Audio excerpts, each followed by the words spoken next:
When the world's greatest whodunit writer disappeared, the police were left utterly clueless. On an ice-cold winter evening in 1926, Agatha Christie kissed her daughter goodnight, got into her car, and disappeared. The woman who created mysteries for a living had now become engulfed in one herself.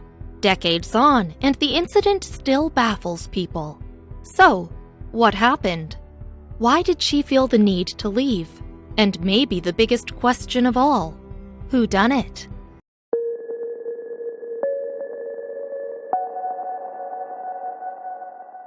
Christie's disappearance has been fictionalized for a long time now. Writers have offered their own ideas about what made her leave, with some being more serious than others. The 1979 film Agatha, for example, suggested that she had a vendetta against her husband. Meanwhile, a 2008 Doctor Who episode brought alien wasps into the fold. Of course, it was much easier in 1929 to fall off the face of the earth if you wished, assuming, of course, that Christie actually did want to. There were no GPS, no CCTV, no cell phones.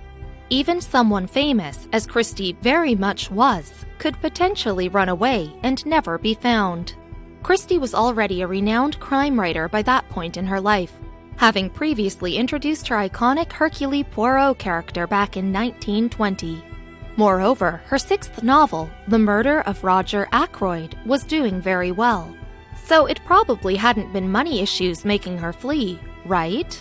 Perhaps Christie's personal life held the answer. She married a man named Archie Christie in 1914. He's where she got that now famous last name from, her original one having been Miller. The couple had one child together, a daughter they named Rosalind. Could a mother really just walk out on her own child without ever planning to return? The police asked themselves those questions, and many others, as they tried to investigate what had happened. They found some answers in the end, but not all of them. Today, the disappearance is an established part of the Agatha Christie legend, and it proves the truth is sometimes stranger than fiction. Only the household staff were around the night that Christie left her Berkshire home and got into her car. Notably, her husband Archie wasn't there. The couple were having some pretty big marital problems. Archie had already confessed to being in love with another woman, and that was where he'd been, with his mistress. With her husband playing away, Christie had the whole house to herself. Except she chose to leave it.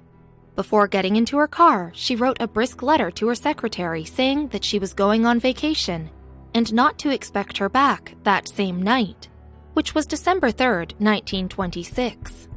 Then she simply drove off into the pitch-black darkness of 1920s England.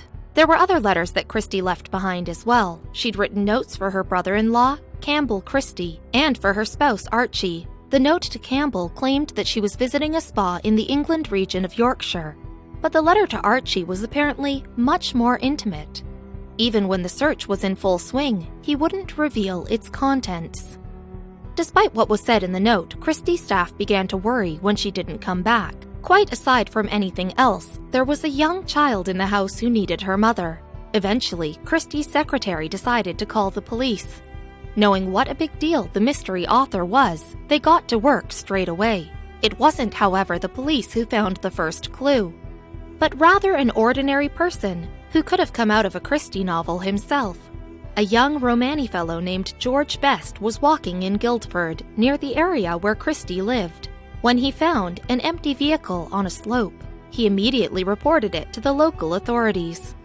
The car had been deserted over 12 miles away from the Christie house, and worryingly, it was on an incline near a quarry. Even more concerning was that Christie's possessions were still inside. Police found some of her clothes, a case full of papers, and a driver's license. All clues, but where did they lead?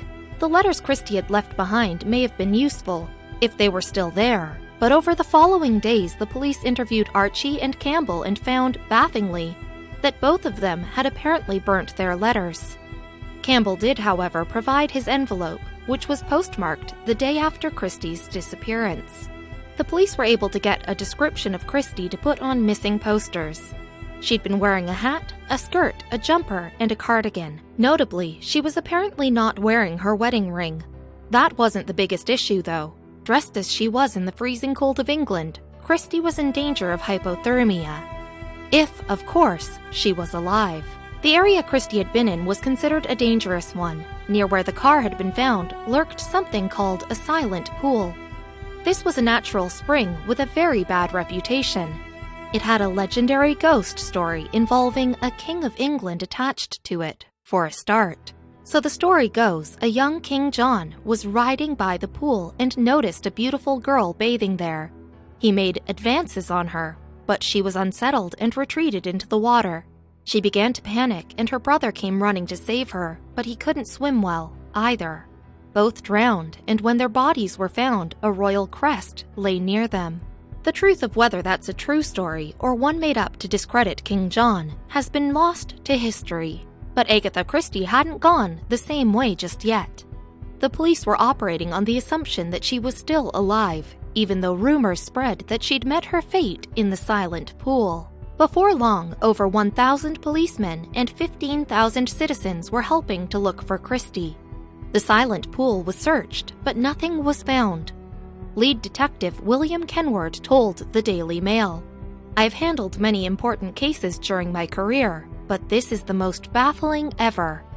Plenty were treating the case like a real-life whodunit. Quickly, the rumor mill spun out of control. Some people thought it was all a big plot orchestrated by Christie herself to drum up publicity for a new book. Others, though, whispered that perhaps her spouse had killed her and disposed of the body. He was, after all, having an affair. Christie's secretary absolutely denied the suggestion that it was a publicity stunt. As the search continued, the New York Times reported her as saying, "It is ridiculous. Mrs. Christie is quite too much of a lady for that. She never for one moment would think of causing all this sorrow and suspense." Archie himself seemed to believe that his wife was alive. On December 11th, he told the Daily News publication, "My wife stated that she could disappear at will if she liked, and in view of the fact that she was a writer of detective stories, it would be very natural for her to adopt some form of disguise to carry out that idea." Archie did not, however, mention to the newspaper that he'd been seeing his mistress at the same time his wife had vanished, and generally he was criticized for his attitude in the interview. People continued to gossip just as they, too, were players in a murder mystery. One of the oddest ideas was the theory that Christie was alive in London, but disguising herself in men's clothes. And then another famous author got involved in the case. This was Arthur Conan Doyle, the man who created the legendary Sherlock Holmes, who was himself a notorious believer in the supernatural. He even went so far as to take one of Christie's gloves to a medium named Horace Leaf in his quest to recover her. According to Doyle, who revealed his findings to the Morning Press newspaper, Leaf had revealed the person who owns the glove is half dazed and half purposeful. She is not dead, as many think. She's alive. You will hear of her, I think, next Wednesday in a location with connection to water. However, the police didn't put too much stock in spirit mediums and they continued to investigate. Some 50 officers investigated a Romani settlement near the Christie home and interviewed people there but found nothing. Then, they brought out the big guns and used airplanes in the search. This was actually the first time this had ever been done in the United Kingdom. Everything seemed to point to Archie as the culprit, a philanderer who'd probably murdered his wife and faked her running away. There was the issue of the car, for a start. The police observed that the handbrake hadn't been pulled and there wasn't a trace of blood. Christie didn't seem to have crashed the car, so perhaps it had been pushed near to the silent pool. Archie was very much a person of interest to the police. He offered up £500 to anyone who could tell him where his spouse was, but that didn't help matters much. Detectives followed him to his office, clearly waiting for him to slip up. It seemed so obvious that the cheating husband was to blame, but it wasn't him. Christie hadn't been murdered by her husband, nor had she met her end in the silent pool. She was very much alive, just under a strange circumstance. On December 14th, which was a Tuesday, not a Wednesday, it was reported that she'd been found at a place called the Swan Hydropathic Hotel in Harrogate, using a fake name. Bob Tappan had recognized the hotel guest as the missing mystery author and alerted the police. But that wasn't the end of the story by a long shot. For a start, Christie had checked into the hotel under the name Teresa Neal. Neal being the last name of her husband's mistress. What in the world had Christie been doing at the hotel? Well, the maids reported on Teresa Neal's activities. She'd been reading the newspapers avidly, papers which, of course, had been reporting non-stop on Agatha Christie's disappearance. She'd also been playing the piano, and on her first night, she'd been seen dancing to the song, "Yes, We Have No Bananas." Neal had told the other hotel guests that she was from South Africa and that she'd recently lost a child. She'd been getting mystery novels from the library and seemed to be a fan of them. She'd also shopped a lot, perhaps to replace the clothes that she'd abandoned in the car. And perhaps most notably, there was a photograph of Rosalind on her bedside table. Archie traveled down to Harrogate to collect his wayward wife. He waited in the hotel dining area and observed as Christie picked up a newspaper which bore her own picture on the front. When he approached her, she seemed puzzled as to who exactly he was, but she did agree to go home with him. The conclusion to the mystery was obviously a huge deal. Hundreds of civilians crammed into a train station to try to spot Agatha Christie coming home. And the press was there, of course. Archie informed them that his wife was suffering from memory loss, with little idea of who she was. When asked why she chose the name Neal, he responded that he didn't recognize it. So, that's what had been going on with Agatha Christie, but what had been going on inside her brain? Well, the best explanation would appear to be the one that Christie herself gave.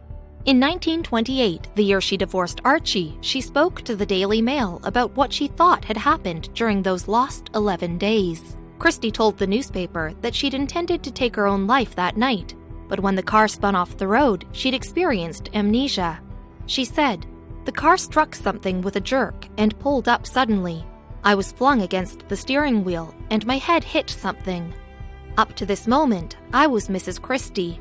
Was that really what had happened? Unfortunately, the secret died with Christie. In the years since her death, though, many people have come forward to offer new explanations. For example, in 2000, The Guardian scored an interview with the daughter of Christie's sister-in-law, and she claimed to know some truths about the matter. Judith Gardner, the daughter of Nan Watts, told the newspaper that she'd been told the account as a child. Christie had fled to Watts' house the night she had disappeared, hiding there until being put on a train to Harrogate. Why? Because Gardner claimed Christie wanted revenge against her cheating husband. Gardner pointed out, if she had had amnesia, she would have not signed the register in the other woman's name. She was a highly intelligent woman, and many people believed this theory. Christie might have planned, Gone Girl style, to have her husband suspected of her murder and dragged through the mud. Not everyone agrees with that story, however. In 2006, biographer Andrew Norman told the Guardian newspaper that he believed Christie had been in a fugue state when she disappeared. Unwell mentally, she'd basically taken on the personality of a different, imagined woman named Teresa Neal. So what's the answer? Interestingly, if you arrange the letters of Teresa, you get teaser. Was Christie's disappearance all a careful plot? Or was it a mental breakdown caused by her unfaithful husband? Perhaps we'll never know for certain, but Christie herself might have delighted at the idea of her life becoming such an enduring mystery.